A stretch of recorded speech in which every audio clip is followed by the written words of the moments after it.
So if you want to know who Julian Assange is, for a lot of people it will be enough to know that he rejects totally 9/11 truth. He doesn't like it. He says, those people annoy me.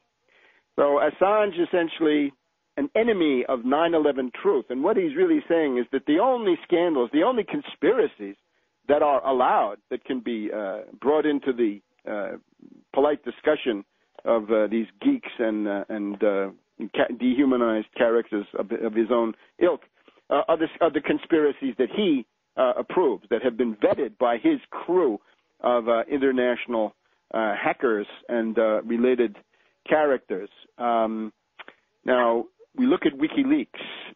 We see an organization quite evidently in the orbit of the Open Society Institute, generally of the Soros body of opinion in the world. The question I would have to Assange is, who pays you? We're told that you live the life of a nomad, that you go across the world living out of a backpack. You show up in airports all over the place. Who pays for this, Julian Assange? Who funds you? Where's the money coming from? Watergate, listen, follow the money. I want to know who pays Assange. It's a very elementary question. How do you get money to buy these expensive tickets? Now, if we look at the board of this foundation, the WikiLeaks board of directors, who do we find? Ben Laurie, former top security official of Google. Well, we know that Google comes out of a project funded by In-Q-Tel, the proprietary launched into the world by the CIA to keep the U.S. intelligence community at the cutting edge of information technology. We also know that Google, in the meantime, has now practically merged with the National Security Agency. The ties were always close, quite evidently. The sabotage and censorship was always there. Again, 9/11 truth, the best way to gauge this. There's a real scandal where real journalism would have been needed. Assange is not interested. He's hostile. He's a ferocious enemy of 9/11 truth who's parading himself as an enemy of the establishment, and we're supposed to believe that his life is in danger.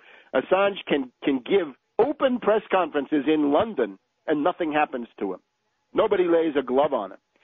It's also clear if the U.S., if the Pentagon wanted to destroy Assange's websites, they could do this within an hour, given the hacking techniques that they have on their side. They don't do it. There's not even a legal attempt. There's no legal action to try to stop this. There's just nothing done.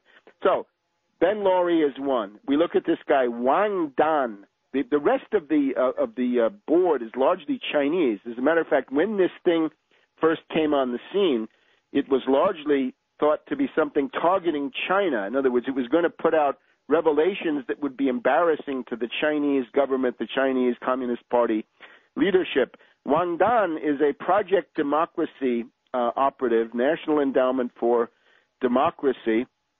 We've also got Xiao Chang.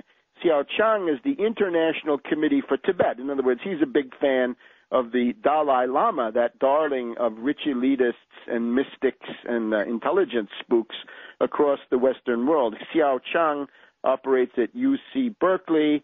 He seems to be part of Radio Free Asia, which is linked to Soros. We've also got this guy on the board, Kam Sit-sang, who is a Tibetan democracy activist. Well, we know what this all amounts to. It's a gaggle of so-called democracy activists, all in the orbit of the U.S. intelligence community, and especially of the Soros wing thereof. And they operate under left cover. This is an indispensable thing. They have to have this Rousseauvian overtone that they're anti-authoritarian and they're fighting big government, I guess you can say. What this is, we must go back to Cass Sunstein, the current czar for information regulation. Imagine that, information regulation in the Obama White House. Sunstein said a while ago that you've got to suppress conspiracy theorists and 9/11 truth activists on the Internet, and the way you've got to do this is indirectly by cognitive disruption and cognitive countermeasures.